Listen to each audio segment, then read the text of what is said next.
Video में आगे बढ़ने से पहले लाइक, शेयर एंड सब्सक्राइब जरूर करें। धन्यवाद। 2030 तक चाइना दुनिया की सबसे बड़ी क्रिश्चियन पॉपुलेशन वाली कंट्री बन सकती है। ये बात हम नहीं कह रहे हैं, बल्कि ये पर्ड यूनिवर्सिटी के prominent sociologist of religion doctor Fenggang Yang के प्रोजेक्शंस हैं। और कई इंटरनेशनल डेमोग्राफिक रिपोर्ट्स की भी माने तो 2030 तक चाइना में क्रिश्चियंस की पॉपुलेशन 247 मिलियन यानी करीब 24 करोड़ के आसपास पहुंच सकती है। पहली नजर में ये एक आम स्टैटिस्टिकल प्रोजेक्शन या डेमोग्राफिक शिफ्ट लगता है, लेकिन जैसे ही आप इस नंबर को थोड़ा गहराई से देखते हैं तो ये सिर्फ एक डाटा पॉइंट नहीं रह जाता। ये 20वीं सेंचुरी का सबसे बड़ा जियोपॉलिटिकल और सोशियोलॉजिकल पजल बन जाता है। जरा सोचिए, 1.4 बिलियन की आबादी वाले इस विशाल देश में जहां आइडियोलॉजी, पॉलिटिक्स और सोसाइटी पर कम्युनिस्ट पार्टी ऑफ चाइना का कंप्लीट और आयरन क्लैड मोनोपोली है, वहां किसी ऐसी आइडियोलॉजी का फैलना जो स्टेट के कंट्रोल से बाहर हो, एक मामूली बात नहीं है। क्रिश्चियनिटी का ये रैपिड एक्सपेंशन सिर्फ एक रिलीजियस इवेंट नहीं है, बल्कि ये गीज है जिसमें से सोशल, पॉलिटिकल और इंटरनेशनल रिलेशंस के कई सवाल उबल रहे हैं। सवाल बिल्कुल सीधा है, आखिर इतनी तेजी से चाइना में क्रिश्चियनिटी ग्रो कर कैसे सकती है? एक ऐसा देश जहां रूलिंग सिस्टम ऑफिशियली एथीस्ट है, एक ऐसी रिजीम जहां रिलीजन को कॉन्स्टिट्यूशनली अलाउ तो किया गया है, लेकिन प्रैक्टिकल ग्राउंड पर उसे टाइटली रेगुलेट, मॉनिटर और कंट्रोल किया जाता है। एक ऐसा सिस्टम जहां अनऑथराइज्ड रिलीजियस गैदरिंग्स, जिनमें हम आमतौर पर हाउस चर्चेस कहते हैं, टेक्निकली इल्लीगल है और उन पर अक्सर क्रैकडाउन होता रहता है। इन सब रुकावटों, स्ट्रिक्ट सर्विलेंस और स्टेट मशीनरी के दबाव के बावजूद वहां लाखों लोग चर्चेस जा रहे हैं, बाइबल पढ़ रहे हैं और क्रिश्चियनिटी को अपना रहे हैं। आखिर ये सब कैसे हो रहा है, और वो भी दुनिया के सबसे बड़े एडवांस सर्विलेंस स्टेट की नाक के नीचे? क्या ये ग्रोथ नेचुरल है? क्या ये इंटरनल सोशल ट्रांसफॉर्मेशन का रिजल्ट है? क्या ये ग्रोथ वैसे ही हो रही है जैसे दिखाया जा रहा है? जियोपॉलिटिकल सर्कल्स में तो ये सवाल भी उतना लाजमी है कि क्या बाहरी ताकतें, खासकर अमेरिका और उसके अलायंस, चाइना के अंदर एक long term religious shift engineer करने की कोशिश कर रही हैं, ताकि चाइनीज कम्युनिस्ट पार्टी की फाउंडेशन को ही कमजोर किया जा सके? या फिर इस पूरे खेल में खुद चाइनीज गवर्नमेंट की ही कोई हिडन प्रैग्मेटिक कैलकुलेशन शामिल है? क्योंकि दोस्तों, ये याद रखिए कि ये सिर्फ रिलीजन या आस्था की कहानी नहीं है। ये power, absolute control, cultural identity और ग्लोबल जियोपॉलिटिक्स का एक हाई स्टेक्स गेम है, जिसे समझना आज के बदलते वर्ल्ड ऑर्डर में बेहद जरूरी है। इसे जानने के लिए हमें थोड़ा हिस्ट्री खंगालनी पड़ेगी। देखिए, चाइना में क्रिश्चियनिटी कोई नई चीज नहीं है। 1949 में जब माओ जेडोंग ने पीपल्स रिपब्लिक ऑफ चाइना की स्थापना की थी, उस वक्त तक देश में लगभग 4 मिलियन क्रिश्चियंस थे, जिसमें करीब 3 मिलियन कैथोलिक्स और 1 मिलियन प्रोटेस्टेंट शामिल।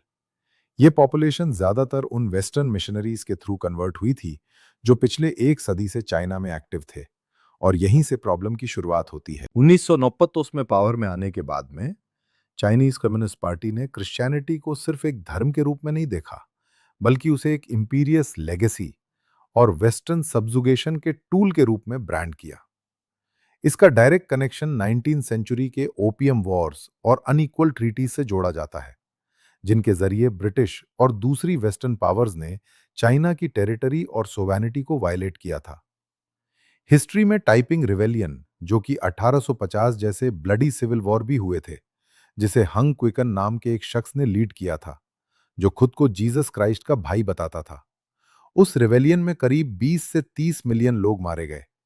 इन्हीं हिस्टोरिकल ट्रॉमास की वजह से सीसीपी के डीएनए में क्रिश्चियनिटी को लेकर एक गहरा संदेह और वहम हमेशा से मौजूद रहा है। दरअसल माओ जेडोंग के दौर में कम्युनिस्ट स्टेट की बेसिक अप्रोच रिलीजन ट्रस्ट या क्वाइस्टेंस की नहीं थी, बल्कि कंप्लीट कंट्रोल और इवेंचुअल इरेडिकेशन की थी। आइडियोलॉजिकल लेवल पर देखा जाए तो मार्क्सिज्म लेनिज्म में रिलीजन को सस्पेक्ट ही माना गया है। कार्ल मार्क्स के उस फेमस आइडिया को चाइना में रिलीजियसली फॉलो किया गया है, जिसके मुताबिक रिलीजन को कहा जाता है opium of the masses. Majma की हार्डकोर आइडियोलॉजी में किसी सुपरनैचुरल बिलीफ सिस्टम के लिए कोई जगह नहीं थी। इसीलिए 1949 के बाद सबसे पहले फॉरेन मिशनरीज को देश से निकाल दिया गया। चर्च प्रॉपर्टीज को स्टेट ने जब्त कर लिया और रिलीजियस इंस्टीट्यूशन को स्टेट के डायरेक्ट कंट्रोल के अंडर रीऑर्गेनाइज किया गया। प्रोटेस्टेंट्स के लिए थ्री सेल्फ पेट्रियोटिक मूवमेंट और कैथोलिक्स के लिए चाइनीज कैथोलिक पेटिक एसोसिएशन बनाई गई। इनका कोर प्रिंसिपल था सेल्फ गवर्नेंस, सेल्फ सपोर्ट और सेल्फ प्रोपगेशन। इसका सीधा मतलब यह था कि चाइना के चर्चेस का वेटिकन या किसी भी एक्सटर्नल कनेक्शन नहीं होगा। लेकिन असली तबाही तब आई जब 1966 से 1976 के बीच में माओ जेडोंग ने कल्चर रेवोल्यूशन लॉन्च किया। ये 10 साल चाइना में क्रिश्चियनिटी और बाकी सभी धर्मों के लिए सबसे काला और खौफनाक दौर था। माओ का खुला मकसद था फोर ओल्ड्स, यानी कि old ideas, old customs, old habits और ओल्ड कल्चर को जड़ से उखाड़ फेंकना। माओ की कट्टर यूथ आर्मी यानी कि रेड गार्ड्स ने पूरे देश में आतंक मचा दिया। उन्होंने चर्चेस को तबाह कर दिया, बाइबल्स को चौराहों पर जलाया गया और पब्लिकली बिलीवर्स को मॉक किया गया। रिलीजियस लीडर्स को फोर्स लेबर कैंप्स में भेजा गया। 1976 में माओ की डेथ तक चाइना में नॉर्मल रिलीजियस एक्टिविटी लगभग कंप्लीटली खत्म हो चुकी थी। दुनिया को लगा कि एथिस्टिक स्टेट ने फाइनली रिलीजन को हरा दिया है। लेकिन इस ब्रूटस सप्रेशन ने क्रिश्चियनिटी को कंप्लीटली खत्म करने की बजाय उसे अंडरग्राउंड और हाईली डिसेंट्रलाइज्ड बना दिया, जिससे वो हाउस चर्चेस के रूप में सरवाइव करने लगा और यहीं उसकी लॉन्ग टर्म स्ट्रेंथ बनके रह गई। 1976 के बाद डेंग जियाओपाओ के इकोनॉमिक रिफॉर्म्स ने देश की डायरेक्शन बदल दी। 1982 में चाइनीज कम्युनिस्ट पार्टी ने फेमस डॉक्यूमेंट 19 जारी किया, जिसका नाम था the basic view point on religious question during our country's socialist period था। इसमें माना गया कि रिलीजन एक लॉन्ग टर्म सोशल फिनोमेना है और इसलिए फ्रीडम ऑफ रिलीजियस बिलीफ को एक लिमिटेड फॉर्म में अलाउ किया गया। चाइनीज कॉन्स्टिट्यूशन के आर्टिकल 36 ने भी इसी लाइन को फॉलो किया। इसमें कहा गया है कि लोगों को रिलीजियस बिलीफ की फ्रीडम होगी, यानी कोई भी स्टेट अथॉरिटी या इंडिविजुअल किसी को किसी धर्म को मानने या ना मानने के लिए फोर्स नहीं कर सकता और रिलीजन के बेसिस पर डिस्क्रिमिनेशन भी अलाउड नहीं है। लेकिन यह फ्रीडम एब्सोल्यूट नहीं थी।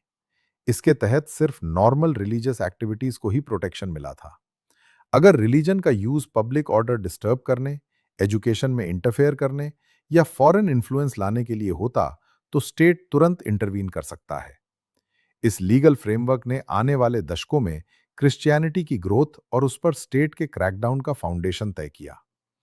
इसी लिमिटेड फ्रीडम और स्टेट के थोड़े रिलैक्स रवैया ने चाइना में एक मैसिव रिलीजियस रिवाइवल को ट्रिगर किया। 1980 और 1990 का दौर क्रिश्चियनिटी के लिए गोल्डन एज की तरह था। गवर्नमेंट फिगर्स के मुताबिक रजिस्टर्ड चर्चेज में क्रिश्चियंस की तादाद 1982 में 6 मिलियन से बढ़कर 1997 तक 14 मिलियन हो गई। ये ग्रोथ ओवरऑल पॉपुलेशन ग्रोथ से काफी ज्यादा थी। लेकिन इस एक्सप्लोसिव ग्रोथ के पीछे सिर्फ स्पिरिचुअल अवेकनिंग नहीं थी, बल्कि चाइना की तेजी से बढ़ती हुई सोसाइटी और इकोनॉमी थी। जब चाइना की इकोनॉमी बूम करने लगी और रिफॉर्म्स ने मार्केट को ओपन किया, तो लाखों की तादाद में लोग रूरल एरिया से निकलकर जॉब्स की तलाश में शहरों में माइग्रेट करने लगे। इस मैसिव ह्यूमन माइग्रेशन ने सदियों पुराने ट्रेडिशनल विलेज सपोर्ट सिस्टम और एक्सटेंडेड फैमिली स्ट्रक्चर्स को पूरी तरह तोड़ दिया।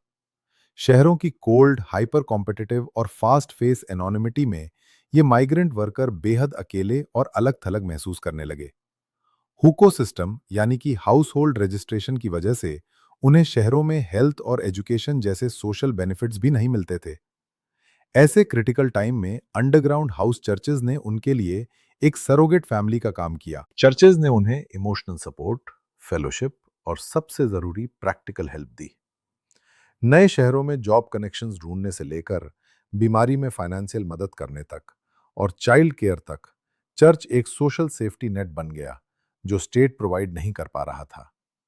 दूसरी तरफ सिर्फ गरीब या माइग्रेंट वर्कर्स ही क्रिश्चियनिटी की तरफ अट्रैक्ट नहीं हो रहे थे। इकोनॉमिक रिफॉर्म्स ने देश में मैसिव वेल्थ क्रिएट की, लेकिन अपने साथ एक्सट्रीम इनक्वालिटी और करप्शन भी लेके आए। कल्चर रेवोल्यूशन ने पहले ही कन्फ्यूजनिज्म जैसे ट्रेडिशनल बिलीफ्स की जड़ें हिला दी थी। जब Chinese economy double digit growth register कर रही थी, तब पुरानी कम्युनिस्ट आइडियोलॉजी और उनका इगीटियन रेटरिक लोगों को खोखला लगने लगा। मार्क्सिज्म लेनिज्म जो पिछले 30 साल से लोगों को गाइडिंग प्रिंसिपल था, अब डेली लाइफ में इररिलेवेंट लगने लगा। पैसों की इस अंधी दौड़ और एक हाइपर मटेरियलिस्टिक सोसाइटी ने लोगों को एक नए मॉरल फ्रेमवर्क और नैतिक आधार की तलाश थी। लोगों के पास नए अपार्टमेंट्स और कार्स तो आ ही रहे थे, लेकिन मॉरल गाइडेंस और ट्रस्ट की भारी कमी थी। ऐसे में क्रिश्चियनिटी ने आकर प्रैक्टिकली इसी सोशियोलॉजिकल वैक्यूम को फिल करने का काम किया। इसी कॉन्टेक्स्ट में एकेडमिया में कल्चरल क्रिश्चियंस का कॉन्सेप्ट उभर कर सामने आया। चाइना के सेकुलर इंटेलेक्चुअल्स, यूनिवर्सिटी स्टूडेंट्स और एक्सपैंडिंग मिडिल क्लास ने क्रिश्चियनिटी को सिर्फ एक थियोलॉजी नहीं, बल्कि मॉडर्निटी, रूल ऑफ लॉ और डेवलपमेंट का एक फिलोसॉफिकल रास्ता माना।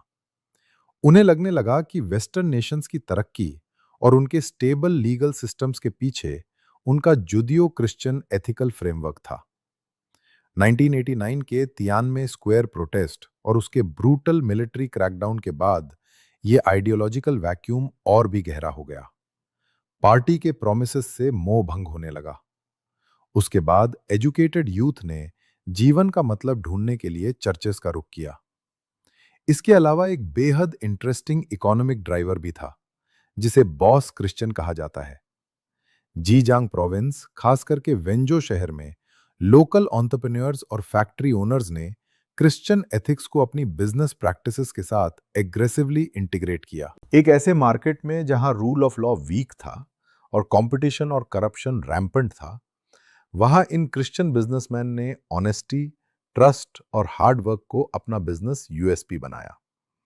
इन वैल्यूज ने उन्हें मार्केट में क्रेडिबिलिटी बिल्ड करने में मदद की। चर्च नेटवर्क्स के जरिए उन्हें रिलायबल बिजनेस पार्टनर्स और इंटरेस्ट फ्री लोन्स मिलने लगे। स्टेट ने शुरू में इस ट्रेंड को लार्जली टॉलरेट किया, क्योंकि यह लोकल इकोनॉमिक ग्रोथ को बूस्ट कर रहा था। ये स्टेट चर्च सिम्बासिस 2008 के डिवास्टेटिंग सिचुआ अर्थक्वेक के दौरान अपने एक्सट्रीम पीक पर दिखाई दिया। जब अर्थक्वेक ने हजारों जान ली और इंफ्रास्ट्रक्चर तबाह कर दिया, तब स्टेट मशीनरी अकेली पड़ गई थी। उस वक्त देश भर से क्रिश्चियन एनजीओज और हाउस चर्च नेटवर्क ने मैसिव स्केल पर फंड्स रेज किए और ग्राउंड पर लार्ज स्केल रिलीफ और रेस्क्यू वर्क किया। उन्होंने टेंट्स लगाए, मेडिकल सप्लाई डिलीवर की और साइकोलॉजिकल काउंसलिंग्स भी दी। इसी इवेंट ने पॉलिसी सर्कल्स में यह परसेप्शन स्ट्रांग कर दिया कि रिलीजियस ग्रुप्स एक्चुअली स्टेट के लिए एक सर्विस आर्म की तरह एफिशिएंटली काम कर सकते हैं, स्पेशली उन एरियाज में जहां स्टेट के एडमिनिस्ट्रेटिव रीच या रिसोर्सेज लिमिटेड है। 2012 में state administration for religious affairs ने एक पॉलिसी फ्रेमवर्क इंट्रोड्यूस किया, जिसमें रिलीजियस ग्रुप्स के चैरिटी वर्क को एक बेनिफिशियल सप्लीमेंट के रूप में देखा गया। इस सब का नतीजा यह हुआ कि क्रिश्चियनिटी की एक फिनोमिनल ग्रोथ लार्जली इंटरनल और इंडिजिनस बन गई, जो हाउस चर्च पास्टर्स और चाइनीज ग्रास रूट लीडरशिप्स के थ्रू ऑर्गेनिकली फैली। लेकिन यहीं पर एक क्रिटिकल ट्विस्ट आता है, क्योंकि जैसे ही ये ग्रोथ विजिबल होने लगती है, स्टेट की अप्रोच भी इवॉल्व होने लगती है। यही वजह है कि डोमेस्टिक ड्राइवर्स की वजह से जो ग्रोथ हुई, उसने चाइना की टॉप लीडरशिप को गहरी चिंता में डाल दिया। इस सोशियोलॉजिकल शिफ्ट ने एक नया और खतरनाक सवाल खड़ा कर दिया। अगर लोगों की लॉयल्टी पार्टी से ज्यादा किसी और चीज के लिए हो गई तो क्या होगा? नतीजन स्टेट का अप्रोच ड्रास्टिकली बदल गया। जो सिलेक्टिव टॉलरेंस 1980 से चल रहा था और 2012 के बाद से पिक्चर फंडामेंटली चेंज होने लगी।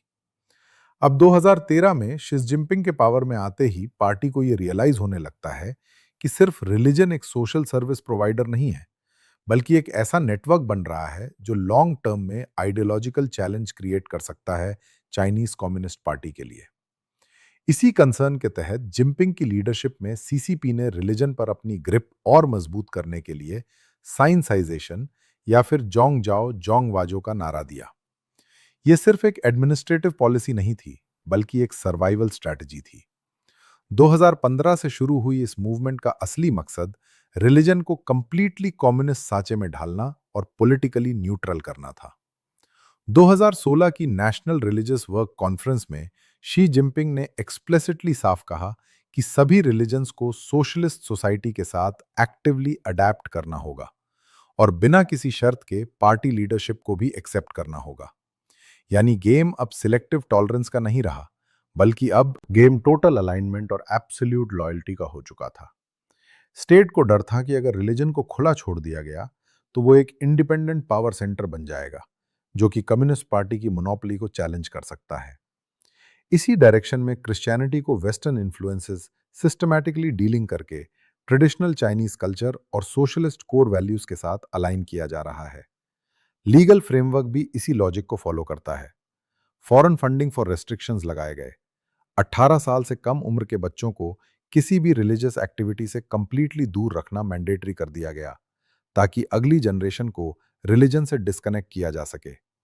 Unregistered house gatherings for nation wide ban लगाए गए और 2018 में आए रिवाइज्ड रेगुलेशंस और रिलीजियस अफेयर्स ने इस आइडियोलॉजिकल शिफ्ट को पूरी लीगल बैकिंग दे दी। इन नए रूल्स ने लोकल अथॉरिटीज को अनप्रेसिडेंटेड मॉनिटरिंग और डायरेक्ट इंटरवेंशन के पावर्स दिए। इसका सबसे ब्रूटल डिस्प्ले जीजियांग प्रोविंस के क्रॉस रिमूवल कैंपेन में देखा गया, जहां हजारों चर्चेस के ऊपर से क्रॉसेस को फोर्सबली हटा दिया गया। स्टेट का कहना था कि ये इलीगल स्ट्रक्चर्स हैं, लेकिन सब जानते थे कि ये विश्वास के निशान को मिटाने की कोशिश थी। इस फेज में क्रैकडाउन के क्लियर एग्जाम्पल्स भी देखने को मिलते हैं, जैसे कि कोई रिलीजियस लीडर या नेटवर्क ज्यादा इंडिपेंडेंट या इन्फ्लुएंशियल होने लगता था, उस पर नकेल कस दी जाती थी। इसका एक क्लियर एग्जाम्पल 2018 में चेंगदू की अर्ली रेन कोविनेंट चर्च का पास्टर वेंगई का अरेस्ट है। उन्हें सबवॉन ऑफ द स्टेट पावर जैसे संगीन चार्जेस के तहत 9 साल के कारावास की सजा दी गई। इससे पूरे देश में एक मैसेज गया कि इंडिपेंडेंट थियोलॉजी या कम्युनिटी बिल्ड करना अब बिल्कुल बर्दाश्त नहीं किया जाएगा। शी जिनपिंग की नजर में कोई भी ऐसी संस्था जो पार्टी के बराबर खड़ी हो सके, वो रिजीम चेंज का पोटेंशियल खतरा रखती है। 2018 के बाद एक और मूवमेंट और एक इंपॉर्टेंट शिफ्ट दिखता है। मतलब सोशल सर्विस पर भी कंट्रोल टाइटन हो रहा था। जहां पहले क्रिश्चियन एनजीओज को बेनिफिशियल सप्लीमेंट के रूप में टॉलरेट किया जा रहा था, अब उन्हीं इंस्टीट्यूशंस को या तो बंद किया जाने लगा या डायरेक्ट स्टेट कंट्रोल में लिया जाने लगा। एंथोलॉजी नर्सेज, नर्सिंग होम और चैरिटी नेटवर्क्स धीरे धीरे पार्टी लेड स्ट्रक्चर्स में एब्जॉर्ब होने लगे। यानी अब ऑब्जेक्टिव बेनिफिट लेना नहीं, बल्कि कंप्लीट सबऑर्डिनेशन इंश्योर करना एक इंपॉर्टेंट मकसद हो गया था। 2021 में एडमिनिस्ट्रेटिव मेजर्स फॉर रिलीजियस क्लर्जीज इस प्रोसेस को और इंस्टीट्यूशनलाइज कर देती है। अब हर रिलीजियस लीडर के लिए पॉलिटिकल वेटिंग कंपलसरी हो गई है। पेट्रियोटिक होना एक वेग कॉन्सेप्ट नहीं रहता है, बल्कि एक मेजरेबल क्राइटेरिया बन गया है, जिसमें कम्युनिस्ट पार्टी के प्रति लॉयल्टी ओपनली डेमोन्स्ट्रेट करनी पड़ती है। इससे रिलीजियस लीडर्स इफेक्टिवली फिल्टर हो गई और मजबूरन स्टेट के इकोसिस्टम का हिस्सा भी बन गई। इसी के साथ डिजिटल ऑथोरिटेरियनिज्म का नया दौर शुरू हुआ। स्टेट अप्रूव्ड चर्चेज में फेशियल रिकॉग्निशन कैमरास और एडवांस सर्वेलेंस सिस्टम्स इंस्टॉल किए गए। सरमन्स को एनालाइज किए जाने लगे ताकि ये चेक किया जा सके कि कोई पास्टर पार्टी लाइंस के खिलाफ तो नहीं बोल रहा। कोविड-19 के बाद जब रिलीजियस एक्टिविटीज ऑनलाइन शिफ्ट हुई, तब 2022 में इंटरनेट बेस्ड रिलीजियस कंटेंट पर स्ट्रिक्ट रेगुलेशन लागू किया गया, जिसके तहत बिना गवर्नमेंट परमिट के ऑनलाइन उपदेश देना, रिलीजियस टैक्स शेयर करना इलीगल हो गया। 2023 के नए रेगुलेटरी चेंजेस ने रिलीजियस एक्टिविटी साइट्स के रजिस्ट्रेशन रूल्स को और स्ट्रिक्ट कर दिया, जिससे खासकर रूरल एरियाज के अनरजिस्टर्ड चर्चेस को बंद करना पड़ा। यानी कंट्रोल अब सिर्फ अर्बन इंस्टीट्यूशन लेवल तक लिमिटेड नहीं था, बल्कि ग्रास रूट तक पेनिट्रेट कर चुका है। चाइना के ग्रेट फायर वॉल ने फॉरेन रिलीजियस प्लेटफॉर्म्स को कंप्लीटली ब्लॉक कर दिया। दरअसल चाइना का ग्रेट फायर वॉल 1998 से गोल्डन शील्ड प्रोजेक्ट का एक हिस्सा है। इसके तहत ग्लोबल इंटरनेट और चाइना के बीच ट्रैफिक को फिल्टर और ब्लॉक किया जाता है, जिससे गूगल, फेसबुक और फॉरेन मीडिया प्लेटफॉर्म्स तक एक्सेस रिस्ट्रिक्ट हो जाता है। स्टेट का लॉजिक बिल्कुल साफ है। किसी भी ऐसी आइडियोलॉजी, नेटवर्क या कम्युनिटी को टॉलरेट नहीं किया जाएगा जो फ्यूचर में किसी कलर रेवोल्यूशन या रिजीम चेंज को छोटा सा भी जरिया बना सके। रिजीम स्टेबिलिटी स्टेट के लिए सुप्रीम है और इसके आगे किसी भी रिलीजियस फ्रीडम की कोई वैल्यू नहीं है। ये ओवरऑल पैटर्न क्लियर है। जो अप्रोच पहले सेलेक्टिव टॉलरेंस पर बेस थी, वो 2012 के बाद धीरे धीरे फुल कंट्रोल में कन्वर्ट हो गई है, जहां ऑब्जेक्टिव रिलीजन को खत्म करना नहीं है, बल्कि उससे कंप्लीटली रेगुलेट और सबऑर्डिनेट करना है। रिजीम स्टेबिलिटी का यह खतरा सिर्फ इंटरनल नहीं है। चाइना की नजर में आग को बाहर से भी हवा दी जाती है। दरअसल जब हम चाइना में क्रिश्चियनिटी को समझने की कोशिश करते हैं तो जियोपॉलिटिक्स का जिक्र लाजमी है।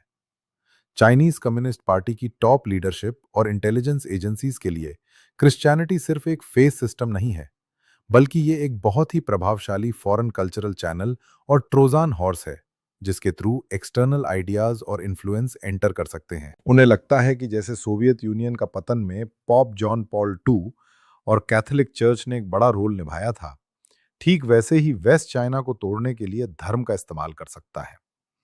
ऑफिशियल पार्टी डिस्कोर्स में यह बात उठती है कि वेस्टर्न पावर्स, खासकर यूनाइटेड स्टेट्स, हमेशा से रिलीजन, ह्यूमन राइट्स और सिविल सोसाइटी एनजीओज के नाम पर चाइना में अपनी विचारधारा के प्रभाव बढ़ाने की कोशिश करता है।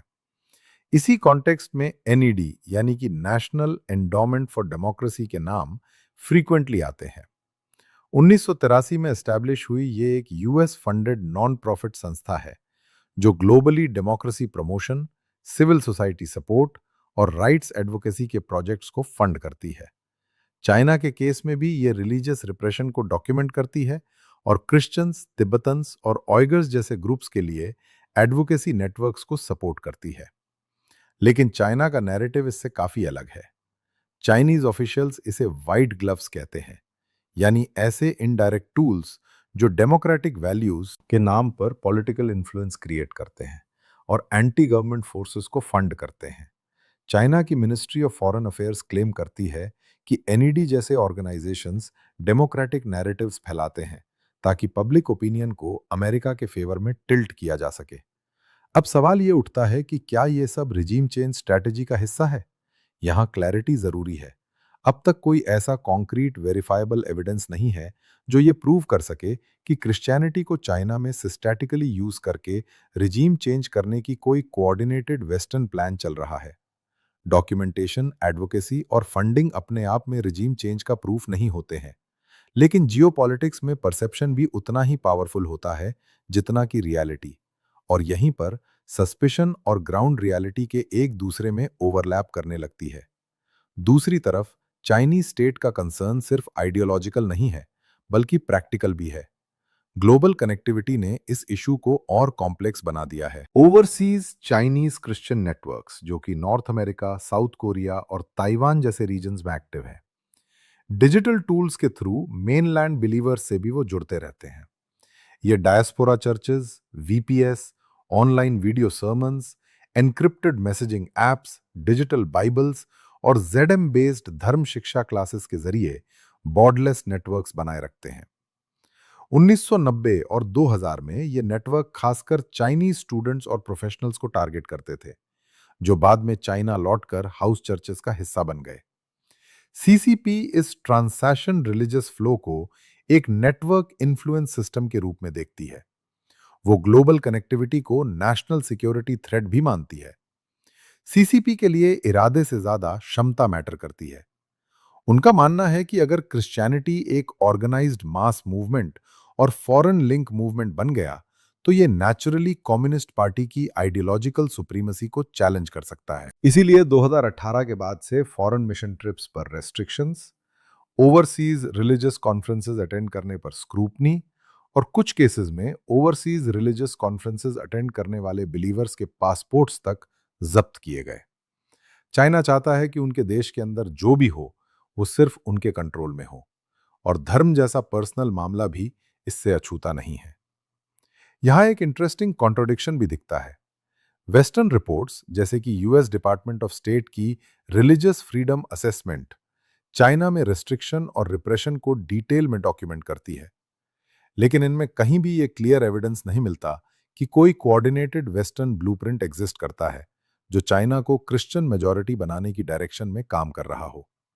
अगर ऐसा कोई स्ट्रेटेजिक प्रोजेक्ट होता तो उसके सिग्नल्स ग्लोबल लेवल पर ज्यादा कंसिस्टेंट होते, जो क्लियरली दिखाई नहीं देते हैं।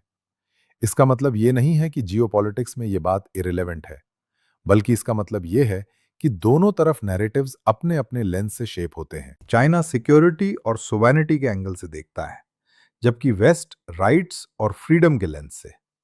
लेकिन इस नैरेटिव बैटल का सबसे बड़ा इंपैक्ट ग्राउंड पर ऑर्डिनरी बिलीवर्स पर पड़ता है। चाइना के डोमेस्टिक क्रिश्चियंस अक्सर इस क्रॉस फायर में फंस जाते हैं। जहां उनकी जेन्युइन फेथ को फॉरेन एजेंट का लेबल दे दिया जाता है, जिससे उनकी सोशल स्टैंडिंग और सेफ्टी दोनों खतरे में पड़ जाती है। कई केसेस में यह सस्पिशन एक कन्वीनियंट जस्टिफिकेशन बन जाता है, जिसके through state independent release network को रेगुलेट या सप्रेस भी कर सकता है। दोस्तों, इतना जानने समझने के बाद अब हम इस पूरे डिस्कशन का सबसे क्रिटिकल, कंफ्यूजिंग और आई ओपनिंग हिस्से पर आते हैं। हम ये समझने की कोशिश करेंगे कि अभी की जो ग्राउंड रियलिटी है, उसका एक्चुअल डाटा क्या कहता है। हम लगातार ये सुनते आए हैं और इस वीडियो की शुरुआत में भी हमने डिस्कस किया था कि चाइना क्रिश्चियन मेजॉरिटी बन रहा है और 2030 तक यहां 247 मिलियन क्रिश्चियंस हो सकते हैं। लेकिन जब हम अलग अलग सोर्सेज और साइंटिफिक डेमोग्राफिक डेटा को क्रॉस एग्जामिन करते हैं, तो एक बेहद कॉन्ट्राडिक्टरी और कॉम्प्लेक्स पिक्चर सामने आती है। एक तरफ पड यूनिवर्सिटी के डॉक्टर हैं जिनका नाम है फेंगांग यंग, कि उनकी वेल नोन स्टडी और कई क्रिश्चियन मिशनरी ऑर्गेनाइजेशन के प्रोजेक्शंस हैं जो लगातार एक्सपोनेंशियल ग्रोथ क्लेम करते आए हैं। उनका मॉडल 1980 और 1990 के एक्सप्लोसिव 10% एनुअल ग्रोथ रेट को एक्स्ट्रापुलेट करके फ्यूचर प्रिडिक्ट करता है। इन प्रोजेक्शंस ने वेस्टर्न मीडिया में एक नैरेटिव सेट कर दिया है कि चाइना क्रिश्चियनिटी का अगला एपिसेंटर बनने वाला है। लेकिन दूसरी तरफ प्यूर रिसर्च सेंटर, जो ग्लोबली रिलीजियस डेमोग्राफी पर सबसे रिलायबल और अनबायस रिसर्च करता है, उनकी दिसंबर 2023 की डिटेल रिपोर्ट इस नैरेटिव को पूरी तरह हिला देती है। प्यूर रिसर्च के एनालिसिस के मुताबिक चाइना क्रिश्चियन पॉपुलेशन का रैपिडली बढ़ना अब रुक चुका है। उनका डेटा सजेस्ट करता है कि 1980 और 1990 के इनिशियल एक्सप्लोसिव ग्रोथ के बाद पिछले एक दशक में, खासकर 2010 के बाद, क्रिश्चियनिटी की संख्या इफेक्टिवली स्थिर हो गई है, यानी कि स्टैग्नेंट हो गई है। कुछ सर्वेज तो यहां तक इंडिकेट करते हैं कि percentage of adults identifying as Christians शायद स्लाइटली डिक्लाइन ही हुआ है। तो आखिर इतना बड़ा कॉन्ट्रडिक्शन क्यों है? Government, scholars, human right NGOs और मिशन एजेंसीज के एस्टिमेट्स एक दूसरे से इतने अलग क्यों हैं? तो दोस्तों, इसका कई स्ट्रक्चरल और पॉलिटिकल रीजंस हैं। पहला रीजन है डेटा कलेक्शन का मेथड। चाइनीज गवर्नमेंट सिर्फ उन लोगों को गिनती है जो ऑफिशियली स्टेट सैंक्शन TSPM, यानी कि 3 सेल्फ पेट्रियोटिक मूवमेंट चर्चेस के रजिस्टर्ड मेंबर्स हैं। वो उन करोड़ों अंडरग्राउंड हाउस चर्चेस बिलीवर्स को कंप्लीटली इग्नोर कर देती है। दूसरी तरफ फॉरेन मिशनरी ग्रुप्स और अंडरग्राउंड चर्च लीडर्स अक्सर अपने नंबर्स को इन्फ्लेट करते हैं। कई बार ये अनजाने में होता है और कई बार इसके पीछे वेस्टर्न डोनर से फंडिंग रेज करने के लिए एक इमोशनल इंसेंटिव भी होता है। तीसरा सबसे बड़ा रीजन है फियर। एक ऐसा डीपली ऑथोरिटेरियन सर्विलेंस स्टेट जहां रिलीजन को सस्पिशन की नजर से देखा जाता है, वहां किसी भी इंडिपेंडेंट एकेडमिक सर्वे और आम नागरिक को ओपनली अपने फेथ को एडमिट करने से डर लगेगा। अगर कोई फोन करके पूछे कि क्या आप क्रिश्चियन हैं, तो एक आम चाइनीज सिटीजन अपने सोशल क्रेडिट स्कोर और जॉब सेफ्टी को ध्यान में रखते हुए नहीं ही बोलेगा। इस हिडन डेमोग्राफी की वजह से एग्जैक्ट नंबर निकालना लगभग नामुमकिन हो चुका है। असलियत यह है कि भले ही मास स्केल कन्वर्जेंस और मेगा चर्चेस की एक्सप्लोसिव ग्रोथ अब बंद हो चुकी हो, लेकिन क्रिश्चियनिटी का इन्फ्लुएंस चाइना में अभी भी गहरा है। शी जिनपिंग के मैसिव क्रैकडाउन, स्ट्रिक्ट साइंसाइजेशन और डिजिटल सर्वेलेंस के बावजूद क्रिश्चियनिटी मिटा नहीं है। इस फिनोमेना को सोशियोलॉजिस्ट बाम्बू रिलियंस कहते हैं। जैसे बांस के पेड़ तेज तूफान में झुक तो जाते हैं, लेकिन टूटते नहीं हैं, ठीक वैसे ही चाइनीज क्रिश्चियनिटी ने खुद को एडप्ट कर लिया है। मेगा चर्चेज अब वापस छोटे छोटे डिस्कनेक्टेड अंडरग्राउंड सेल्स में टूट गए हैं, ताकि स्टेट रडार से वो बच सकें। फिजिकल बाइबल्स की जगह लोग एन्क्रिप्टेड USB ड्राइव्स और सिक्योर मैसेजिंग एप्स पर थियोलॉजिकल टेक्स्ट शेयर करते हैं। रियल ड्राइवर अब सोशल माइग्रेशन या नए इकोनॉमिक अपॉर्चुनिटीज नहीं है। अब रियल ड्राइवर है एक ऐसी आबादी का सर्वाइवल जिसके पास स्टेट आइडियोलॉजी के अलावा भी सोचने के लिए एक स्पिरिचुअल फ्रेमवर्क मौजूद है। Youth unemployment, hyper competitive education system और 9C16 वर्क कल्चर, यानी कि सुबह 9 से रात के 9 बजे तक हफ्ते में 6 दिन काम की वजह से आज का चाइनीज यूथ